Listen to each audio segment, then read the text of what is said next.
IT job కోసం try చేస్తున్నారా? Coding tutor లో ట్రైనింగ్ తో పాటు stipend and 100% job guarantee.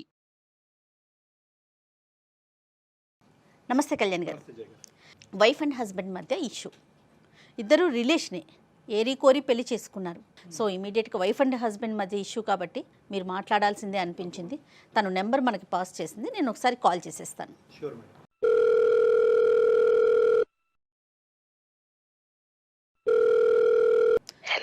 Hello Geethamma. అవునండి, ఎవరు? నేను జయానండి, అందమైన జీవితం ప్రోగ్రాం నుంచి కాల్ చేస్తా ఉన్నాను. నమస్తే అమ్మా. నమస్తే అండి. సో నాతో పాటు డాక్టర్ కళ్యాణ్ గారు ఉన్నారు, మీరు మాట్లాడటానికి వీలుగా ఉన్నారా? ఓకే మ్యామ్, మాట్లాడతాను. ఒక్కసారి మాట్లాడండి. డాక్టర్ గారు ఉన్నారు, మీ సమస్య ఏంటో క్లియర్గా చెప్పండి అమ్మా. నమస్తే. నమస్తే గీత. నమస్తే డాక్టర్ గారు. చెప్పమ్మా. సార్, నాకు పెళ్ళై 1.5 years అవుతుంది. నేను మా మేనమామ కొడుకు మా బావ విజయ్ని పెళ్లి చేసుకున్నాను సార్. నేను బావ చిన్నగా ఉన్నప్పుడే మా మామయ్యకి అండ్ మా అమ్మ వాళ్ళకి ఒక ప్రాపర్టీ విషయంలో చాలా గొడవలే అయ్యాయి సార్. సార్, అంటే అది అమ్మ వాళ్ళు మామయ్యను అండ్ మామయ్య వాళ్ళ అమ్మను చాలా మాటలు అనుకున్నారు. ఈ ప్రాపర్టీ విషయంలో పెద్ద మనుషులు కూడా మాట్లాడారు, కానీ అది మాత్రం తేలలేదు అప్పుడు. అండ్ వీళ్ళ ప్రాపర్టీ విషయం కోసం పోలీసులు, స్టేషన్లు, కాంప్రమైజ్లు అని చాలానే జరిగాయి సార్ ఈ మధ్యలో. అప్పటి నుండి ఇంకా గొడవలు ఎక్కువ అవ్వడం, కోర్టుల వరకు వెళ్ళడం, ఇలా అంతా జరిగింది సార్. ఆఖరికి ఆ ప్రాపర్టీ కూడా మా అమ్మ వాళ్ళకే వచ్చింది. ఆ ప్రాపర్టీ కూడా మా అమ్మ నాన్నలు మా బావకి కట్నం కింద రాసి ఇచ్చేశారు మా పెళ్ళయిన తర్వాత. 15 సంవత్సరాల నుండి అమ్మ వాళ్ళకి మావయ్య వాళ్ళకి మధ్యలో మాటలు అవి ఏమీ లేవు సార్. పెళ్లి చేసుకున్న తర్వాత నుండి 1.5 year నుండి చూస్తున్నా, బట్ కలవట్లేదు, మాట్లాడడం లేదు. ఏదో ఒక బొమ్మని చూసినట్టు, ఏదో ఒక వస్తువుని చూసినట్టు చూస్తున్నారు తప్ప అసలు పట్టించుకోవడం కూడా లేదు. కానీ విజయే వెంటబడి నిన్ను చేసుకున్నాడమ్మా. అవునండి, మనం కలిస్తే వాళ్ళ గొడవలన్నీ పోతాయి, కుటుంబం అంతా ఒకటవుతుంది అని ఒప్పించి మరీ పెళ్లి చేసుకున్నారు. అదే వాళ్ళ సైడే వాళ్ళే ముందుకొచ్చారు. తనే ముందుకొచ్చాడు. ఇప్పుడు ఏంటంటే మా పెళ్లి అయితే వాళ్ళు కలుస్తారు అన్న ఉద్దేశంతో పెళ్లి చేసుకున్నాము. మరి పెళ్లి తర్వాత కలిసారమ్మా? కలిసారండి. కాదమ్మా గీత, ఇది ఒక చిన్న డెలికేట్ ఇష్యూ కదా. 2 కుటుంబాలు కలుస్తాయని చెప్పి అప్పటి వరకు మాట్లాడుకొని మీరిద్దరూ ఏ విధంగా ఇష్టపడ్డారు? అంటే నీకంటూ ఒక ఒపీనియన్ ఉంటుంది కదా, అంటే చాలా గొడవలు వేస్తాయి, పోలీస్ స్టేషన్లు, కోర్టుల వరకు, అవమానాల వరకు వెళ్ళుంటాయి కదా. మరి అవన్నీ పక్కన పెట్టేసి ఈ రాత్రి మర్చిపోయి పెళ్లిపేటల మీద కూర్చుని పెళ్లి చేసుకునేంత ఈజీయా అది? నాకు మా బావ విజయ్ అంటే నాకు చాలా ఇష్టం సార్. నేను పెళ్లి చేసుకుంటే బావని చేసుకుంటా అనుకునేదాన్ని. అలాగే విడిపోయిన మా ఫ్యామిలీలు 2 కూడా కలుస్తాయి, 15 years గా గొడవ పడుతున్నారు కానీ మా పెళ్లితో అయినా కలుస్తారు అన్న ఉద్దేశంతో మేము ఇలా పెళ్లి చేసుకున్నాం సార్. తర్వాత ప్రయాణం ఎలా జరిగిందన్న? పెళ్ళైన తర్వాతే తెలిసింది తను ఏంటంటే మా వాళ్ళ మీద రివెంజ్ కోసమే పెళ్లి చేసుకున్నారు అన్నట్టుగా తెలిసింది. అదే ఏంటి ఇలా ఏంటి అని అడిగితే, అవును నేను రివెంజ్ కోసమే చేసుకున్నాను, నువ్వంటే అసలు ఇష్టమే లేదు అన్నట్టుగా మాట్లాడుతున్నారు ఇప్పుడు. ఏ స్థాయి వరకు గొడవలు అయినాయి, దానివల్ల ఎంత అవమానం విజయ్కి జరిగింది, విజయ్కి కానీ తన కుటుంబానికి, దానివల్ల ఇప్పుడు ప్రతీకారం అనే మాట వస్తుంది. అంటే ఏదైనా కూడా ప్రతీకారం తీసుకోవటం అనేది తప్పు మాటే, కానీ గొడవ ఏ స్థాయి వరకు వెళ్ళింది అనేది వివరాలు ఉన్నాయి నీ దగ్గర? వాళ్ళు కోర్టుల దాకా వెళ్ళి కంప్లైంట్స్ ఇచ్చి మధ్యవర్తి మధ్యలో పెట్టడము, ఆ టైంలో కూడా పోలీసులు అది ఇంటికి రావడం. ఓకే. ఇంకా మా అమ్మ వాళ్ళు అనకూడని మాటలు చాలానే అన్నారు మావయ్య వాళ్ళని. అవన్నీ విని తట్టుకోలేక మావయ్య గారికి కూడా పెరాలసిస్ అవి వచ్చాయి. ఈ విపరీతమైన సంఘటనలు జరిగి ఎంతకాలం అయింది? ఇంకా అంత పదిలంగా ఉన్నాయా అబ్బాయి మనసులో? అంటే ఎప్పుడు జరిగింది ఇది? ఒక 10 years బ్యాక్ అయ్యింది సార్ ఇవన్నీ. అంటే తను కూడా ఇంటికి రావడం, ఈ గొడవల్లో ఇన్వాల్వ్ అవ్వడం, అంటే వాళ్ళ డాడీకి ఇలా అయిన తర్వాత కోర్టుల చుట్టూ తను కూడా తిరగడం, ఇలా అంతా జరగడం వల్ల తను ఇంకా బాగా గుర్తుపెట్టుకున్నాడు. అండర్స్టూడ్. అయితే మరి అది ఏ మాత్రం నీకు కొద్దిగా కూడా కించంతు కూడా కనిపించలేదమ్మా? అంటే అతని మనసులో ఇది ఎక్కడన్నా దాగుందేమో అని చెప్పి ఆ థాట్ రాలేదా నీకు? లేదండి, తను మాట్లాడే మాటలు అవన్నీ విన్నాక నాకు ఏమనిపించిందంటే తను ఇంకా మేము కుటుంబాలు కలవాలి అని అనుకున్నారు అన్నట్టుగా అనిపించింది తన మాటలన్నీ విన్నాక. ఆలోచించింది ముందు అంటే కొంచెం బానే ఉన్నాము. ఏంటంటే ఒక 1 month 2 months ఏంటంటే కొంచెం బానే మాట్లాడేవాళ్ళు. అంటే పెళ్ళయిన తర్వాత కొంచెం చుట్టాలు అది ఉంటారు కాబట్టి కొంచెం ఓకే. బానే మాట్లాడారు. బట్ ఏంటంటే తర్వాత ఆయన మొత్తం చేంజ్ అయిపోయారు. అసలు ఎందుకు ఇలా చేస్తున్నారు? అసలు ఏమైంది? అసలు ఏం చెప్పకుండా కొంచెం మారుకుంటూ వచ్చారు. గట్టిగా అడిగేసరికి ఇప్పుడు చెప్తున్నారు ఏంటంటే, "నేను మీ అమ్మ వాళ్ళ మీద రివెంజ్ కోసమే నిన్ను పెళ్లి చేసుకున్నాను తప్ప, నాకసలు నువ్వంటే ఇష్టమే లేదు" అని చెప్పి. మీ ఇద్దరి మధ్యన ఎలా ఉందమ్మా రిలేషన్షిప్ ఎలా ఉంది? అంటే ఫిజికల్ భార్యాభర్తల సంబంధం అది ఉందా? అది లేదా? లేదండి. అసలు నన్ను ముట్టుకొని కూడా ముట్టుకోవడం లేదు ఆయన. కనిపిస్తే చాలు పక్కకి వెళ్ళిపోతున్నారు. పెళ్ళైనప్పటి నుంచి ఇప్పటి వరకు అసలు మీ ఇద్దరి మధ్యన ఆ ఫిజికల్ ఆస్పెక్ట్ లేదా? లేదండి అస్సలు. దగ్గరికి వెళ్ళినా కూడా నన్ను ముట్టుకోకు, నా దగ్గర నుండి వెళ్ళిపో అని అసహ్యించుకుంటున్నాడు. నాతో కనీసం ఇప్పుడైతే మాట్లాడినా కూడా మాట్లాడడం లేదు సార్. పగ తీర్చుకోవటానికి ఇదంతా ఆడుతున్నటువంటి ఇది అన్నది నీకు ఎప్పుడు అర్థమైంది? నువ్వు బాగా టెన్షన్లో ఉన్నావు. అంటే ఎలా తెలిసింది అంటే ఒక్కొక్క రోజు ఒక్కొక్కలా బిహేవ్ చేస్తున్నారు. నాకు అది. ఫస్ట్ లో అర్థం కాలేదు. షాక్‌లో ఉందండి. Unpredictable behaviour. చెప్పమ్మా ఫస్ట్ లో చెప్పమ్మా. అర్థం కాలేదు. అసలు ఏం మాట్లాడుతున్నారు, ఏంటి, ఎందుకు ఇలా ఉంటున్నారు అనేది అర్థం కాల.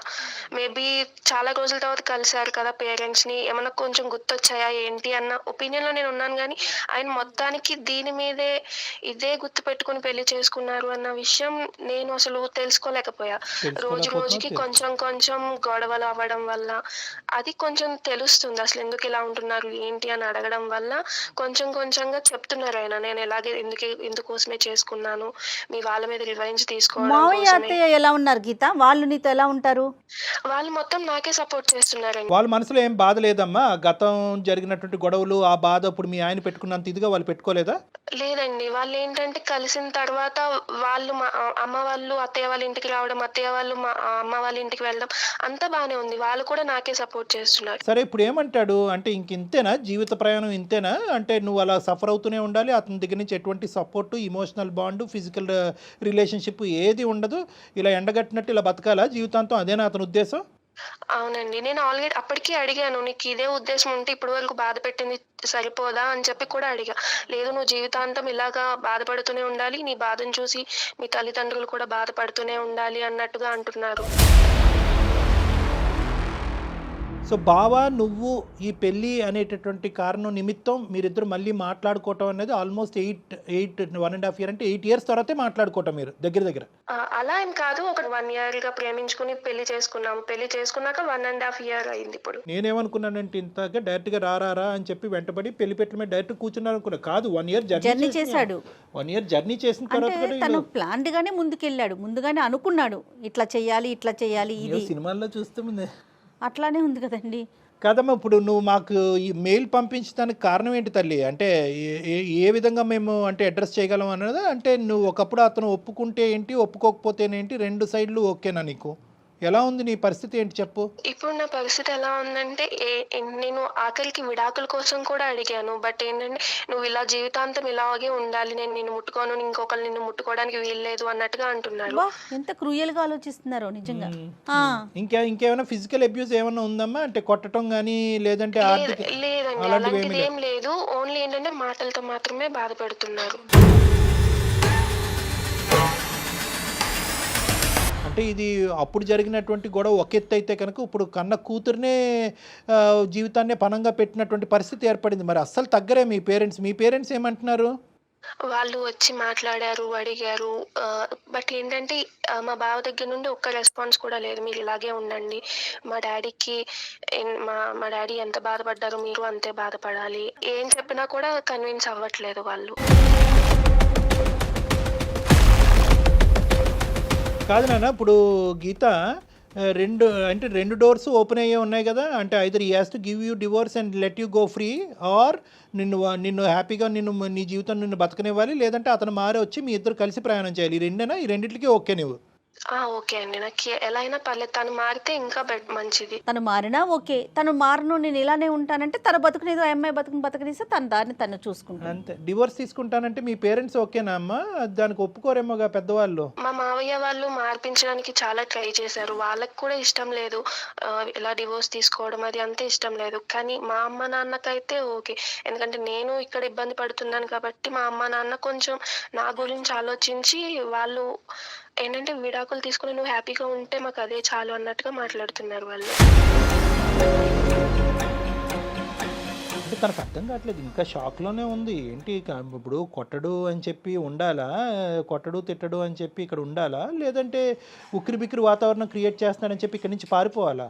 ముందు నువ్వు వెనకతలు గొయ్యి అమ్మాయి పరిస్థితి. ఇప్పుడు సమాజం బయటకు వెళ్ళింది అనుకోండి, ఆడపిల్ల ఏమో అంత చక్కగా ఉంటాడు విజయ్, ఉద్యోగం చేసుకుంటున్నాడు, పువ్వుల్లో పెట్టి చూసుకుంటాడు, నీకేం మాయరోగం అమ్మ, ఎందుకు వదిలేవని అంటారు. సో ఇప్పుడు at the end of the day ఈ అమ్మాయి ఇక్కడ ఉండలేదు, బయటకు వెళ్ళి సమాజానికి సమాధానం చెప్పుకోలేని పరిస్థితి. అయినా కానీ డివోర్స్ అడుగుతున్నావు, చాలా ధైర్యంగానే అడుగుతున్నావు. Hats off. ఆ ఒక్క విషయానికి నిన్ను మెచ్చుకోవాలి. ఎందుకంటే చాలామంది ఆడపిల్లలు సరే సరే ఇక్కడే తేల్చుకుంటాను, నా లెక్క ఇంకేముంది, ఇలా కట్టబెట్టారు కాబట్టి ఇంకెలాగే బ్రతుకుతుంటాను, అట్లీస్ట్ నువ్వు బాగా మాట్లాడుతున్నావు, ఆ విధంగా ఆలోచిస్తున్నావు. కానీ అతను ఎంతవరకు దాన్ని అంగీకరిస్తాడు అనేది మనం చూద్దాం.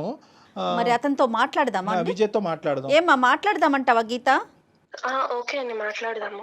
కనెక్ట్ చేసినప్పుడు ఒక మాట చెప్పు, ఇట్లా అందమైన జీవితం డాక్టర్ కళ్యాణ్ గారు ఉన్నారు అనేసి. ఏమా? ఓకే అండి. ఓకే చెప్పి కనెక్ట్ చేసి చూద్దాం, ట్రై చేసి చూద్దాం. ఓకే.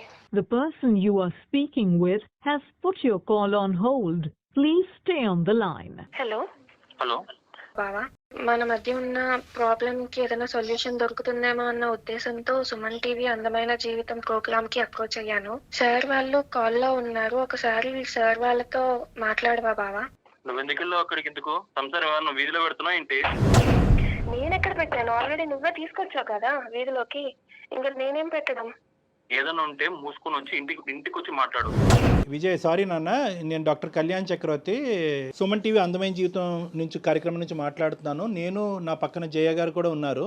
అమ్మాయి ఏంటంటే ఒక ప్యానిక్లో ఉంది విజయ్. అంటే ఏంటంటే ఇప్పుడు ఎంతో ఇష్టపూర్వకంగా పెళ్లి చేసుకుంది, అన్ని గొడవలైనా కూడా కుటుంబం మధ్యన ఆ స్థాయి పోలీస్ స్టేషన్ గడపలు తొక్కినటువంటి స్థాయి గొడవలైనా కూడా మీరిద్దరు ప్రేమించుకుని 1 year ప్రయాణం చేసిన తర్వాత ఇప్పుడు పెళ్ళైనటువంటి 1.5 year జర్నీలో మధ్యలో మీరేంటంటే కనుక నాకు పూర్తి స్థాయిలో నువ్వు అంటే పూర్తి ఏంటలేండి 100% నాకు ఈ ఇష్టం లేనటువంటి పెళ్లి, కష్టమైన పెళ్లి, కేవలం రెవెంజ్ గురించే చేసుకున్నాను అనే మాట అన్నారంట. అది ఆ అమ్మాయి ఇంకా జీర్ణించుకోలేకపోతుంది. ఆ అమ్మాయికి పదాలు కూడా రావట్లేదు, తన బాధను మాకు ఎక్స్ప్రెస్ చేయడం కూడా తనకు అర్థం కావట్లేదు. నీ వర్జన్ ఏంటి నాన్న అసలు? విజయ్, ఏం జరుగుతుంది ఇక్కడ? సార్ యాక్చువల్గా ఏమైందంటే సార్, మాది చిన్న కుటుంబం సార్. నేను అమ్మ నాన్న ఉండేవాళ్ళము. నాకు 6 years ఉన్నప్పుడు ఒకసారి మా అత్తమ్మ వచ్చింది సార్. సారీ, అత్తమ్మ కాదు, సోకాళ్ళ అత్త. అమ్మని పదం కోల్పోయింది సార్. తను వచ్చి ఒక రోజు మా నాన్న పేరు ఉన్న ల్యాండ్ మొత్తం కావాలని అన్నరాని మాట్లాడి అనింది సార్. తను నా నోట్తో చెప్పలేను సార్, అలాంటి బూతులు మాట్లాడింది సార్. ల్యాండ్ కావాలని మా నాన్న పేరు మీద ఉన్నా కూడా తనకే కావాలని చాలా ఇబ్బంది పెట్టింది సార్. అన్నరాని మాట్లాడి అనింది సార్. అనిన తర్వాత మా నాన్న అంటే మా తాత వాళ్ళ పెద్ద మనిషి అందరూ కూర్చోబెట్టి తనతో చెప్పారు సార్, ఇది మంచి పద్ధతి కాదు అండి, అన్నా చెల్లెలు బంధము, సో మీరు ఇలా చేయడం తప్పు అంటుంది. పెద్ద మనుషులు కూర్చోబెట్టిన పంచాయతీలు చేశాం సార్ మేడం. గ్రామంలో మొత్తం వాళ్ళంతా పెద్ద మనుషులతో చేయించాం. ఓకే ఓకే, అన్ని ప్రయత్నం చేశారు. ఇక కాంప్రమైజ్ అవ్వట్లేదు మేడం. ఎలా అయినా తనకి ఆ ల్యాండ్ కావాలని అలా కూర్చొనే ఉంది తను. అదేలే విజయ్. ప్రతిరోజు మేడం మా అమ్మ, నమ్ముతారు నమ్మరు మీరు, ప్రతిరోజు ఏడ్చింది మేడం. అవి బాధ తట్టుకోలేక నాన్నకు పెరాలసిస్ వచ్చింది, బెడ్ మీద పడిపోయాడు. తనకి బాత్రూమ్కి వెళ్ళాలన్నా, ఇక్కడ ఏ చిన్న వెళ్ళాలన్నా ఒక పర్సన్ కావాలి. అబ్బా, దీన్ని తట్టుకోలేక మేడం రోజు రోజుకి తనకు వేరే డిసీజ్ వచ్చి చీమలు కుట్టే మేడం. చీమల తన బెడ్ మీద వెళ్ళేవాడు. అర్థం చేసుకోండి ఎలాంటి సిచ్యువేషన్ లో ఉన్నాడు మా నాన్న ఆ టైంలో. అదేలే విజయ్. ఓకే, ఆ సిచ్యువేషన్ నాకు తెలుసు మేడం. ప్రతిదీ నేను ఫేస్ చేశాను. నాకు ఆ తర్వాత పోలీస్ స్టేషన్ లోకి వెళ్ళాం మేడం. పోలీస్ స్టేషన్ చుట్టూ తిరిగాం, కోర్టు చుట్టూ తిరిగాం. వాళ్ళకి వచ్చింది మేడం, కేసు గెలిచారు వాళ్ళు. తర్వాత అదే ల్యాండ్ కట్నంగా నా పేరు మీద రాశారు మా అత్తయ్య. సో మీది మీకు వచ్చేసింది, అంటే దేని వల్ల అయితే ఇబ్బంది పడ్డారో అది మీకు వచ్చింది, అంతే కదండి. ఫైనల్ గా కోర్టుకి వెళ్ళినా జరగనటువంటి కార్యక్రమం పెళ్లి జరిపించింది. సర్లేండి, పోన్లేండి. ఈ బాధ ఎవరు పెట్టుకుంటారు మేడం? ఈ బాధ నేను నాకు తెలుసు మేడం. మీకు ప్రతి రోజు ప్రతి సెకండ్ నాకు ఇలా గుచ్చుతున్నట్లు ఉంటుంది మేడం. మీ బాధను అసలు ఎవ్వరం తగ్గించలేమండి, అది నిజంగా ఫేస్ చేసిన వాళ్ళకే తెలుస్తుంది. కానీ అసలు గీతకేం సంబంధం ఇందులో? మీరు అది మీ చెప్పండి. దగ్గర సంబంధం అన్నప్పుడు మేడం, ఇప్పుడు మా అత్త మా నాన్నకి అలా అన్నప్పుడు అక్కడ ఎవరు మేడం సఫర్ అయింది? నేనే కదా మేడం. అయితే మా అత్తకి నేను శాడిజం చూపిస్తా, అక్కడ సఫర్ అవ్వాల్సింది తనే కావాలి. ఇప్పుడు నేను ఇలా సంసారం చేయకోకుండా తనతో ఇలా ఉండడం వల్ల మా అత్తకి ఎంత మెంటల్ గా ఉంటుంది చెప్పండి, టచ్ చేయకోకుంటే. నువ్వు పగ తీర్చుకోవాలనుకుంటే తీర్చుకోలే, కానీ ఈ ఐడియా ఎప్పటి నుంచి వచ్చింది నీకు? అంటే ప్రేమించినప్పటి నుంచే ఉందా, లేదంటే ప్రేమించటం కూడా నాటకమేనా, పెళ్ళి ఒకటే నాటకమా? తనపైన నాకు ఎలాంటి ఫీలింగ్స్ లేవు, ఎలాంటి ఒపీనియన్, బ్యాడ్ ఒపీనియన్ కూడా లేదు సార్. సో ప్రేమ కూడా దొంగ ప్రేమే. దొంగ ప్రేమ ఏం కాదు సార్. మరి ఆ లెక్కన ఈ లెక్కన ఈ రెండిట్లో ఏదో ఒకటే తేలాలి. నీ ప్రేమ దొంగదా, లేదంటే పెళ్ళి ఒకటే దొంగ? నువ్వు వాస్తవానికి ప్రేమించినప్పుడు నీకు ఈ పగ తీర్చుకోవాలనేటువంటి ఆలోచన అప్పుడు రాలేదు. పెళ్లి చేసుకున్న తర్వాత బహుశా నువ్వు ఏం చూసావో ఏం విన్నావో నాకు తెలియదు, కానీ పగ అనేటటువంటి ఆలోచన అప్పుడు వచ్చిందా? ప్రేమించుతున్నప్పుడే, మీరిద్దరు కలిసి ప్రయాణం చేస్తున్నప్పుడే అప్పుడే వచ్చిందా? నేను చిన్నప్పుడే అనుకున్నా సార్, ఎలా అయినా మా అత్త మీద ప్రతీకారం తీర్చుకోవాలనుకున్నా. సో ప్రేమ దొంగే, పెళ్లి దొంగే. 1.5 year బట్టి మోసం చేస్తున్నావు, ఎండగడుతున్నావు అనుకున్నావు, కానీ ఇది 1.5 years + 1 year అనమాట. అంటే 2.5 years బట్టి ఆ అమ్మాయికి చుక్కలు చూపెడుతున్నావు నువ్వు, అంతే కదా విజయ్? ఏం సాధిద్దామని విజయ్? మా అత్త ఏం చేసిందంటే సార్, మొత్తం ఊర్లో అందరు పంచాయతీ చేసి మొత్తం మా నాన్న క్యారెక్టర్ బ్యాడ్ చేసింది సార్. తను ఇలా అంట, మా నాన్నకి ఇలా అయిన తర్వాత మా అమ్మ పైన ఎంత బ్యాడ్ ఒపీనియన్ చేసిందంటే మొత్తం ఊర్లో వాళ్ళంతా, ఏంటి మీ అమ్మ ఇలానా, మీ నాన్న ఇలా అని ప్రతి ఒక్కరు అలా అడుగుతుంటే ఎలా ఉంటుంది సార్ నాకు?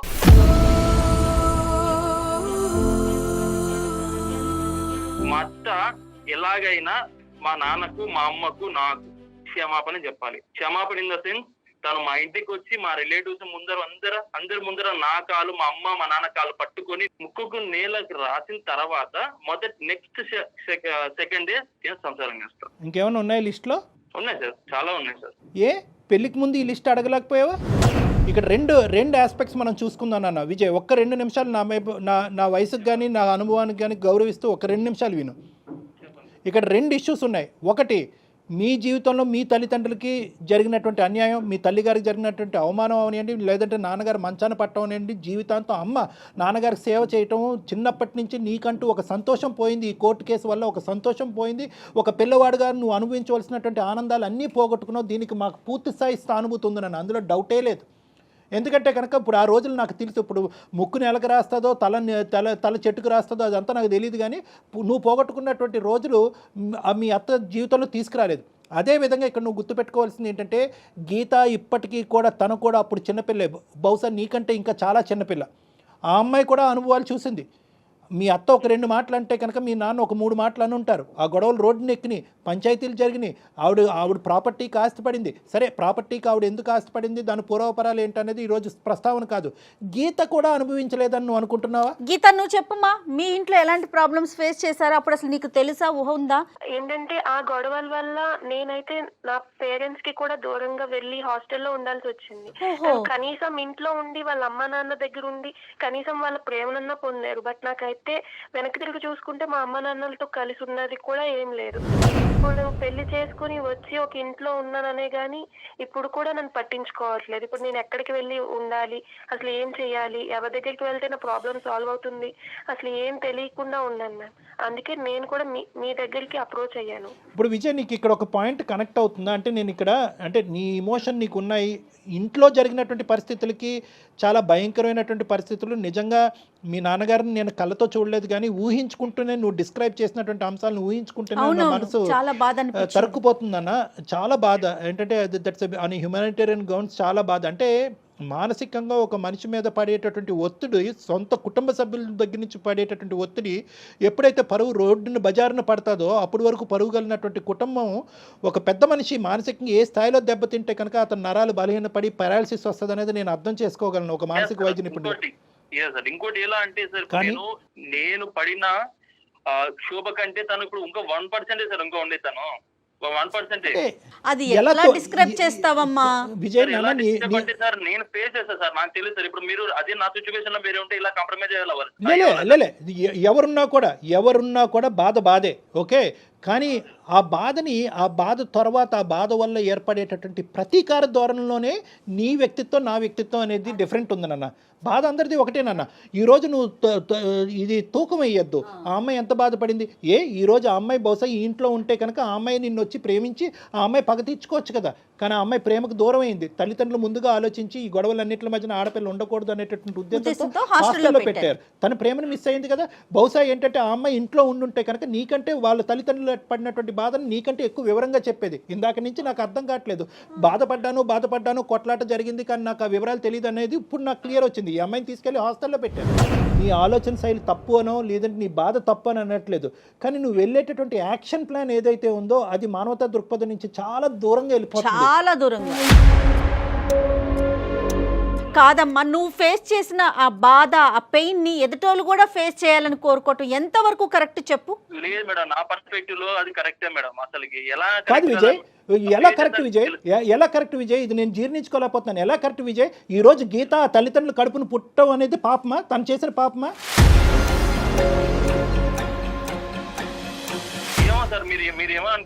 అలా కాదు నాన్న, ఇది వాళ్ళ తల్లి ఒక న్యాయబద్ధమైనటువంటి పోరాటం చేయటం వల్లే కదా కోర్టు ఆస్తి తీసుకెళ్లి మీ అత్తగారికి ఇచ్చింది. అయితే కనుక ఆ అత్తగారు ఈ ఆస్తి నాదే అని చెప్పి చంకన పెట్టుకోలే కదా. మీరిద్దరు ప్రేమించుకున్నారు కాబట్టి మీ చావు మీరు చావండి అని అనలే కదా. అదే కట్నంగా నీకు ఇచ్చిందిగా. సార్ ఇప్పుడు ఇచ్చింది సార్. కాదు సార్, ఇప్పుడు అదంతా ఆ ప్రాబ్లమ్స్ అన్ని ఫేస్ చేసిన తర్వాత కూతుర్ని ఇచ్చేసి ఆ ప్రాబ్లమ్స్ మర్చిపోండి ఎలా మర్చిపోతాం సార్? నువ్వు మర్చిపోగలవా లేదా అనేటటువంటి కాన్సెప్ట్ కాదు నేను అనట్లేదు. ఇది ఎప్పుడు చల్లారుతుంది? నేను జీవితాంతం ఎలాగే ఉంటాను, వాళ్ళ కడుపు నువ్వు పుట్టినందుకు నువ్వే ఎలా బాధపడాలి, నువ్వు బాధపడుతూ ఉంటే కనుక వాళ్ళు నరకం అనుభవించాలి, నేను విడాకులు ఇవ్వను, చస్తే ఇక్కడే చావు అనేటటువంటి పద్ధతి ఏంటి నాన్న? ఎప్పుడు చల్లారుతుంది నీ పగ? అసలు నీ పగ అనేటటువంటి దానికి మీనింగ్ ఉందా? మా నాన్న బైక్ ఎక్కి నేను ఇది ప్రపంచం చూశాను సార్. అదే మా నాన్నని బెడ్ మీద చేసిన తర్వాత నాకు జీవితం ఏదో నేర్పించింది. నువ్వు ప్రతిసారి నేను ఒక మ్యారేజ్ అనేటటువంటి కాన్సెప్ట్ గురించి మాట్లాడుతుంటే గీత ఇందులో ఎలా ఇన్వాల్వ్డ్, గీత పరిస్థితి ఏంటి, గీత ఫ్యూచర్ ఏంటి, నీ పగ ఎప్పుడు చల్లారుతుంది అంటే కనుక నువ్వు వెంటనే మీ తండ్రి గారి దగ్గర తీసుకెళ్తున్నావు. నేనేం మాట్లాడలేను. మీ నాన్నగారి యొక్క పరిస్థితిని ఈరోజు తీసుకొస్తే నేనేం మాట్లాడలేను. ఆ గొడవలు అలా అయినాయి, ఆ మానసిక ఒత్తిడి అతనికి గురయ్యారు, దానికి సానుభూతి చూపెట్టడం తప్ప మీ నాన్నగారి యొక్క పరిస్థితిని నేను మార్చలేను, భగవంతుడు మార్చలేడు, ఎవరు చేయలేరు ఇది. కానీ దానికి ఇలా చిక్కుముడిగా ఒకదానికొకటి కలుపుకుంటూ పోతూ గీత మీద పగ తీర్చుకుంటూ మీ అత్త మీద పగ తీర్చుకుంటూ ఎప్పటికి ఎండ్ అవుతుంది? ఈ ఎండ్ పాయింట్ ఏంటి? నీ కడుపు ఎప్పుడు చల్లారుతుంది? దీనివల్ల ఇంకో కాన్సెప్ట్ కూడా నేను చెప్తున్నాను. నీ టోన్లో కూడా ఎక్కడ నాకు హ్యాపీనెస్ కనిపించట్లేదు నాన్న. నువ్వు పగ తీర్చుకుంటున్నాను అని కాల్ రెగరేస్తున్నావు, కానీ ఎక్కడ నీ టోన్లో కూడా హ్యాపీనెస్ లేదు. నువ్వు సఫర్ అవుతున్నావు. నీ జీవితం ఇటువంటి పెళ్లి జరగాలి, ఒక ప్రేమ లేనటువంటి పెళ్లి చేసుకుంటూ ఆ ప్రేమలో పగే కాన్సెప్ట్గా ముందుకెళ్ళిపోవాలనేది నువ్వు ఎప్పుడన్నా వర్ణించుకున్నావా, ఎప్పుడన్నా అనుకున్నావా? సార్ నా లైఫ్ అయినా పర్లేదు సార్, నాకు లైఫ్ అయినా పర్లేదు, తను మాత్రం అలా అవ్వాల్సిందే సార్. నాకు 100% పెడితే తను 200% మాత్రం సఫర్ అవ్వాలి. అయ్యేంత వరకు నా లైఫ్ ఏమైనా పర్లేదు సార్. నాకు మా అమ్మని సఫర్ అయ్యేలాగా చెయ్యి, నేనేం కాదన్ను. బట్ మధ్యలో నన్ను ఎందుకు లాగుతున్నావు? అసలు నాకు అసలు తెలియని విషయాల్లోకి నన్ను లాగి నన్ను ఇన్వాల్వ్ చేసి చెప్పు అసలు నన్నెందుకు లాగుతున్నావు మధ్యలోకి? నేను ఏం చేశానని చెప్పు. నీ పాత్ర కూడా ఉంటది దీంట్లో. ఊరికే నిన్ను ఊరికే పంపించదు, ఏదో చేసే ఉంటది. ఊరికే నేను పంపించింది అనుకుంటున్నావా? నాన్న టార్చర్ చేసేటటువంటిది అయితే కనుక సంవత్సరంన్నర పాటు ఎండగట్టి జీవితాన్ని రోడ్డుకి ఇడిసినప్పుడు తన కొన్న కూతుర్ని ఒకే ఒక కూతురు జీవితాన్ని ఇలా చేసినప్పుడు ఈ పాటికి ఇప్పుడు వరకు చేతులకి ఇలా కట్టుకుని కూర్చుంటది అనుకున్నావా? ఒకదానికి నువ్వే క్రియేట్ చేసుకుంటున్నావు, అల్లుకుంటున్నావు. ఈ అమ్మాయి పాత్ర ఉందంటావేందయ్యా బాబు? అసలు నీకేమైనా కాన్సెప్ట్ ఉందా? నీకేమైనా అర్థం అవుతుంది? ఈ అమ్మాయి పాత్ర ఏంటి? పుట్టెరిగి ఈ అమ్మాయి హాస్టల్లో కూర్చుంది, ఇప్పుడు ఈ అమ్మాయి పగ తీర్చుకుంటుందని అనుకుంటున్నావా? ఏమన్నా డైలీ మాట్లాడతాడు సార్. డైలీ వాళ్ళ అమ్మ ఫోన్ చేస్తుంది, ఫోన్ చేసి ఏదో చెప్తుంటది. ఎక్కడ సావాలి కూతురు? ఎక్కడ సావాలి? తన కడుపు ఇప్పి మాట్లాడుకుని తన కష్టాన్ని చెప్పుకోవటం కూడా పాపమేనా? నువ్వు మాట్లాడవు. వాళ్ళ అమ్మ క్యారెక్టర్ మామూలు కాదు సార్.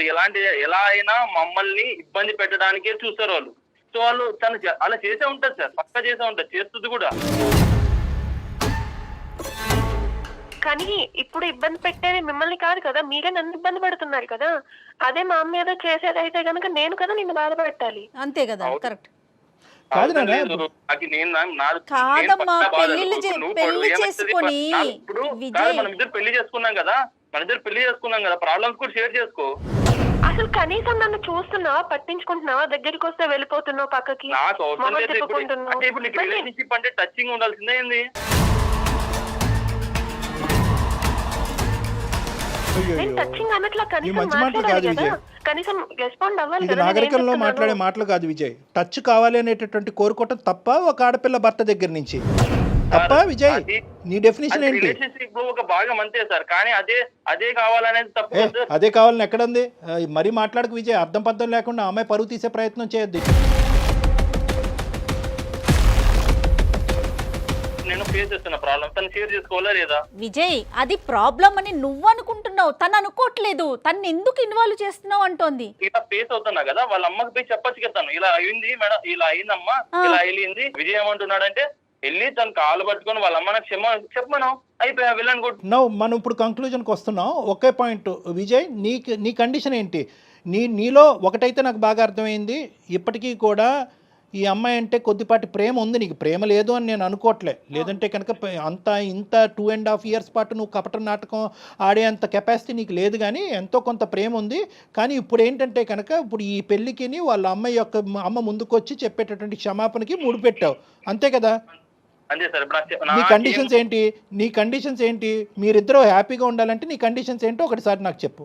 ఇప్పుడు మా అత్త మా మామ ఇద్దరు వచ్చి మా బంధువులు మా రిలేటివ్స్ అందరి ముందర మా ఇంటి దగ్గరకు వచ్చి నా కాళ్ళు మా అమ్మ కాళ్ళు మా నాన్న కాళ్ళు పట్టుకొని క్షమాపణ చెప్పి ముక్కు నేలకు రాసిన మొదటి నెక్స్ట్ క్షణమే నేను తనతో కాపురం చేస్తాను. ఇది నా కంక్లూజన్ సార్. ఇది చేసిన తర్వాత నేను తనతో హ్యాపీగా ఉంటా, గీతతో. నువ్వు హ్యాపీగానే ఉంటావు, గీత హ్యాపీగా ఉంటుందా నీతో? వాళ్ళ తల్లిదండ్రుల చేత ఇవన్నీ చేయించేది అంటే ఇండైరెక్ట్గా ఈ మంత్రం వేసినా ఆ మంత్రం వేసినా ఒకేలాగా ఉంది ఇక్కడ పద్ధతి. ఇప్పుడు ఏంటంటే ఇప్పుడు నువ్వు ముందుకు రావట్లేదు, రేపొద్దున గీత వాళ్ళ తల్లిదండ్రులు చేసి నానా చాకరీ చేపిస్తుంది. ఇప్పుడు ఆ అమ్మాయి ఏమంటుంది కాన్సెప్టు? ఆ అమ్మాయి ఇప్పుడు నీ కండిషన్ నువ్వు చెప్పే, ఆ అమ్మాయి కండిషన్ కూడా చెప్తాను విను. ఏమండి, మనిషి మారి పద్ధతిగా వస్తే కనుక నేను కంటిన్యూ అవుతా, లేదంటే తూర్పు తిరిగి దండం పెట్టమనండి, వాడు నాకు అక్కర్లేదు, నాకు డైవర్స్ ఇవ్వండి అని చెప్పింది. అంతేగాని ఆ అమ్మాయి వచ్చి కావాలంటే మా అమ్మ నాన్న వచ్చి అతను కాలమే పడతాడు, గుమ్మం మీదకి వచ్చి ముక్కో తలో నేలకు రాస్తారు, ఈ కాన్సెప్ట్లు ఏమో ఆ అమ్మాయి చెప్పలేదు. అర్థమైందా? సో ఇక్కడ వినండి ఒక్క నిమిషం వినండి. ఈ కథ కంచికెళ్ళింది అనేటటువంటి విధంగా రెండు కుటుంబాలు ముందుకు వచ్చినాయి. ఎవరైతే కనుక పగా కోపంతో రగిలిపోవలసినటువంటి మీ తల్లిదండ్రులే అటువైపు వాళ్ళని క్షమించి ముందుకొచ్చారు. నువ్వు వాళ్ళ కడుపును పుట్టినటువంటి నువ్వు ఈ అమ్మాయిని ఒక 6 నెలల్లో సంవత్సరం పాటు ప్రేమించి నీ ఇష్టపూర్వకంగానే పెద్దల సమక్షంలో పెళ్లి చేసుకున్నావు. ఎన్ని కేసులు పెట్టుకున్నా నేను డైవర్స్ ఇవ్వను, ఏమని చేసుకుని నేనైతే నాతోనే కాపురం చేయాలి, నాతోనే బాధలు పడాల్సిందే తను, అంతే. గీత, ఇప్పుడు ఈ కాన్సెప్ట్ ఇప్పుడు కొత్త కాన్సెప్ట్ ఏం కాదు, 1కి 10 సార్లు నీతో చెప్పాడంట మీ అమ్మ నాన్న వచ్చి కాళ్ళు పట్టుకుని క్షమించాలి అనేటటువంటిది. ఇది మీ పేరెంట్స్ వరకు తీసుకెళ్లారా? ఒకప్పుడు అదే తీసుకెళ్ళి ఉంటే కనుక నీ ఉద్దేశం ఏంటి, మీ పేరెంట్స్ ఉద్దేశం ఏంటి? సార్ వాళ్ళనైతే నేను అడగలేను సార్. నేను ప్రేమించి తనని పెళ్లి చేసుకున్నా. ఇప్పుడు తనంటే నాకు ఇష్టము. ఇప్పుడు నేను వెళ్ళి చెప్పమంటే చెప్తారు, బట్ మరీ ఆయన చెప్పిన విధంగా అంటే కొంచెం నేను వాళ్ళకి చెప్పలేను సార్. క్షమాపణ అంటే నేను చెప్పించగలను. నాకు కూడా ఏంటంటేనమ్మా గీత, నాకు కూడా ఇది గుచ్చుకుంటుంది. అంటే నేను కూడా ఈ విధంగా మాట్లాడకూడదు, ఎందుకంటే ఒక టెక్నికల్గా ఒక సైంటిఫిక్ పద్ధతిలో మాట్లాడవలసినటువంటి డాక్టరు తప్పొప్పులు అప్పటి నుంచి జరిగినటువంటి గొడవలు ఏ స్థాయి వరకు వెళ్ళినాయి అనేటటువంటిది ఆలోచించకుండా కేవలం మీ తల్లిదండ్రులను వచ్చి క్షమాపణ చెప్పమన్నమ్మా పెళ్లి తూతూ కలిసిపోతారు అనేటటువంటి పద్ధతి కరెక్ట్ కాదేమో నాకు అనిపిస్తుంది. కానీ ఒక పెళ్లిని కాపాడటం గురించి 1000 అబద్ధాలు ఆడాలి, ఒక పెళ్లి జరగటం గురించి 1000 అబద్ధాలు ఆడాలి అని చెప్పి మన పెద్దలు అన్నారు. బహుశా ఏంటంటే కన్న కూతురు ఒకే ఒక్క ఆడపిల్ల నువ్వు, మీ తల్లిదండ్రులు ఇన్ని మెట్లు దిగి ఇక్కడికి కూడా వస్తారేమో అనేటటువంటి నా నమ్మకం. అమ్మ, నేను అడగవలసినటువంటి పద్ధతిలో మీ తల్లిదండ్రులతో నేను మాట్లాడతాను. ఇక్కడ క్షమాపణ ఎవరు ఎందుకు చెప్పాలి, చెప్పవలసినటువంటి అవసరం ఏంటని చెప్పి వీళ్ళు మళ్ళీ 15 సంవత్సరాలు గతం అన్ని గొయ్యి తవ్వుకున్నారు అనుకోండి, వీళ్ళిద్దరిని కలపడం కాదు, ఆ 2 కుటుంబాలను విడదీసిన వాళ్ళం అవుతాం మన అందమైన జీవితం. కాబట్టి అది కాదు, ఇది ఏంటంటే కనుక గతం గతః, whatever has happened in the past has happened. ఈ పెళ్లి కలవాలి అంటే కనుక, ఈ పెళ్లి ముందుకెళ్ళాలి, ఇద్దరు జీవితాలు బాగుపడాలి అంటే కనుక పగా ప్రతీకారాలు అనేటటువంటి పదాలు పెళ్లి అనేటటువంటి దాంట్లో వినిపించకూడదు అంటే కనుక అతను పెట్టినటువంటి కండిషన్ క్షమాపణ. అందులో చెప్పడానికి వాళ్ళు వెనకాడరు, ఎందుకంటే కూతురు జీవితం కాపాడటం గురించి ఒక క్షమాపణ అనేటటువంటిది అడగటానికి, మనస్ఫూర్తయిన క్షమాపణ అడగటానికి వాళ్ళు వెనకాడరు అనేటటువంటి ఆలోచన. ఒప్పుకున్నప్పుడే వాళ్ళు రెడీ అండి. పెళ్లికి ఒప్పుకోవటం కాదు మేడం, 15 సంవత్సరాల పాటు ఒక ప్లాట్ ఒక ల్యాండ్ గురించి ఫైట్ చేసింది ఆ అమ్మాయి, ఇలా ఇచ్చేసింది వెంటనే. ఎందుకు కూతురు జీవితం, అరే నేను ఎందుకు ఫైట్ చేశాను నాకు అర్థం కాలేదు, కోర్టు నాకు ఎందుకు ఇచ్చింది నాకు అర్థం కాలేదు, నా కూతురు కంటే మించింది ఒక ఆస్తి ఏమీ లేదని చెప్పి ఆస్తి వెనక్కి ఇచ్చేసి, అది విజయ్ అర్థం చేసుకోవాలి. ప్రైమరీ పాయింట్ లేదు, నాకు ఆస్తి కావాలి ప్లస్ క్షమాపణ కావాలి, కూతురు కావాలి, అయినా కానీ నేను పగ తీర్చుకుంటానంటే ఆయన చచ్చినట్టు నా దగ్గరే పడి ఉండాలి, నేను వదలను అంటున్నావు నువ్వు. అసలు ఒకటే విజయ్ సరే, నేను కూడా ఇన్ని మెట్లు దిగి అదే లేదమ్మా వాళ్ళు ఎందుకు క్షమాపణ చెప్తారు, గతం గొడవలే అని నేను ఇప్పుడు అంటే కనుక ఈ క్షణాన్ని మీరు ఇద్దరు విడిపోతారు. విడిపోతారు లేదా ఇదే ఊబిలో ఆ అమ్మాయి జీవితాంతం ఇలాగే ఉండాలి, నువ్వే పగ ప్రతీకారం అంటుకుంటూ నువ్వేమో వచ్చి మరి నీ ఉడుకు రక్తం ఏ రక్తం నాకు తెలియదు కానీ ఇలాగే కంటిన్యూ అవుతావు, నీ జీవితం నాశనం, ఆ అమ్మాయి జీవితం నాశనం, అందమైన జీవితం మీ ఇద్దరికి ఏం చేయనట్టు అయిపోతుంది. కాబట్టి నేనేంటంటే ఆ కాన్సెప్ట్స్ అన్ని తీసి పక్కన పెట్టేసి ఒక కన్న కూతురు కన్నటువంటి ఒక తల్లిగా ఆ పెళ్లిని కాపాడటం గురించి ఆవిడ సారీ చెప్పడానికి రెడీ చేపిస్తాను అనే బాధ్యత నేను తీసుకుంటున్నాను. కానీ నువ్వు దీన్ని పెద్ద సినిమాటిక్గా చేయొద్దు ప్లీజ్ విజయ్, దీన్ని సినిమాటిక్గా చేయొద్దు. ఆ పంచాయతీలు అయిపోయినాయి, ఆ ఊరు పెద్దల మధ్యన మాటలు అయిపోయినాయి, కోర్టు దాన్ని క్లోజ్ చేసింది, ఆస్తి ఒకరికి చెందాలనుకుంది, ఆస్తి నాకు వద్దు, నా కూతురికి మించింది కాదని చెప్పి అదే ఆస్తి మీ చంకన చేరింది ఈరోజు. ఇటువంటి పరిస్థితుల్లో నువ్వు ఒక మెట్టు దిగాలి. క్షమాపణ అంటే ఆవిడ చెప్పిస్తాను, కాదు సార్ మీరు చెప్పింది ఇప్పుడు నాకు బాగా అర్థమైంది, తల్లి కాని తల్లి తర్వాత తల్లి లాంటిది మా అత్త, నాకు ఆ క్షమాపణ కూడా అక్కర్లేదు అనే పెద్ద మనసుతో నువ్వు ముందుకు వస్తావా, ఐఎమ్ వెరీ హ్యాపీ. కాదు క్షమాపణే నన్ను చల్లారుస్తుంది అనుకుంటే కనుక ఆ క్షమాపణ వాళ్ళ చేతి చెప్పించడానికి నేను రెడీగా ఉన్నాను. తీసుకుంటారు సార్ ఇప్పుడు మీరు ఇంత టైం తీసుకొని మా రిలేషన్షిప్ లో ఇంత మంచిగా చెప్పారు సార్. నాకు రియల్ గా చెప్తున్నా, ఏదో ఇప్పుడు చాలా అంటే మా నాన్నే నాకు ఇలా చెప్తున్నారు అంటే మా ఫ్యామిలీ మెంబర్ గా మీరు ఇలా చెప్తున్నారు సార్. రియల్ గా ఓకే సార్, మీరు చెప్పిన దానికి నేను కాంప్రమైజ్ అవుతాను. కాంప్రమైజ్ విత్ క్షమాపణ, వితౌట్ క్షమాపణ? మీరు చెప్పిందని నాకు అర్థమవుతుంది సార్, ఎక్కడో తప్పు నాది కూడా ఉంది సార్. ఎందుకంటే గీత నేను ఇంత బాధ పెట్టాను, బట్ ఓకే నేను తన్ని చాలా చాలా ప్రేమగా చూసుకుందాం అనుకుంటున్నాను సార్. కానీ అర్థమైందమ్మా, అది అర్థం కాబట్టే మాకు కూడా విజయ్ సింపుల్ తెలుసా, సింపుల్ లాజిక్. అసలు అందమైన జీవితం డాక్టర్ కళ్యాణ్ చక్రవర్తి, జయ కూడా ఇక్కడ అక్కర్లేదు, ఏమీ లేదు. నీ మనసు ఇలా రగిలిపోతుంది అనేటటువంటిది ఓపెన్ హార్టెడ్గా నువ్వు ఎవరితో డిస్కస్ చేయకపోవడం అనేది ప్రధానమైన సమస్య. ఎవరు కూడా నీ లోపల రగిలిపోతున్నటువంటి అంశం, ఒరే ఒక అనవసరమైనటువంటి అంశం, ఒక గతానికి సంబంధించినటువంటి అంశం, అది వదిలేసారా, పగలు ప్రతీకారాలన్నీ తీసి పక్కన పెట్టి కలిసి ప్రయాణం చేయటం, జీవితాన్ని అందరూ సుఖమయం చేసుకుందాం, కలిసి ఉంటే కలదు సుఖం అనే ఒక్క పదం ఎవరైనా కానీ నాలాంటి పెద్ద మనిషి ఎవరైనా నీ మనసులో పెట్టుంటే కనుక ఈ 1.5 year కూడా వేస్ట్ అయ్యి ఉండదు. నిజంగా నీ భార్య దేవత నాన్న. ఎందుకు అంటే కనుక ఆ అమ్మాయి మొత్తం చెప్పినటువంటి దాంట్లో కేవలం వణికిపోతూ భయపడుతూ ఏడుస్తూ మాట్లాడిందే కానీ ఎక్కడ కూడా నా భర్త శాడిస్టానో, లేదంటే నా భర్త పనికిరాని వాడనో, లేదంటే పగ తీర్చుకుంటున్నాడు, గతానికి సంబంధించినటువంటి పగ తీర్చుకుంటున్నాడు అనేది చెప్పిందే కానీ నువ్వు ఒక శాడిస్టానో ఒక భయంకరమైన డిస్క్రిప్షన్ ఎక్కడ ఇవ్వలేదు నీ గురించి. ఓపిక పట్టింది, వాళ్ళ తల్లికి చెప్పిందే కానీ ఎక్కడ కూడా ఈ గొడవలు పెరిగేటటువంటి విధంగా వాళ్ళ తల్లి వచ్చి మీ జీవితాల్లో ఇన్వాల్వ్ అవ్వకుండా అక్కడ కూడా జాగ్రత్త పడింది. అన్ని విధాలుగా జాగ్రత్త పడినటువంటి ఒక గొప్ప స్త్రీ నన్ను నీ భార్య, అది ఎప్పటికీ నువ్వు అర్థం చేసుకోవాలి. అవును సార్, డెఫినెట్ గా నేను యాక్సెప్ట్ చేస్తాను సార్. కానీ వాళ్ళతో ఒక్కసారి చెప్పాను సార్, మా ఫ్యామిలీ వాళ్ళకి అంతే, మా అమ్మకి మా నాన్నకి మా అత్త ఒక్కసారి చెప్పానండి. ఏమో మనకు తెలియదు, ఈ పాటికే చెప్పేసుకున్నారేమో, వాళ్ళు అంత హ్యాపీగా మాట్లాడుకుంటున్నారంటే. సరే నీ కోరిక మేరకు నేను ఒక్కసారి ఇరువైపుల తల్లిదండ్రులతో ఒకసారి మాట్లాడతాను, వాళ్ళందరూ కూర్చుని నీతో పాటు మాట్లాడతారు, వాళ్ళందరి మధ్యన ఎటువంటి విద్వేషాలు వైషమ్యాలు లేవు అని చెప్పి క్లియర్ కట్గా నీకు చెప్తారు. అప్పుడు నీ మనసు అప్పుడు చల్లబడుతుంది, మీరు హ్యాపీగా ప్రయాణం చేస్తారు. ఓకేనా? నేను టేకప్ చేస్తాను, నేను మాట్లాడతాను, ఇరువైపుల తల్లిదండ్రులతో నేను మాట్లాడతాను.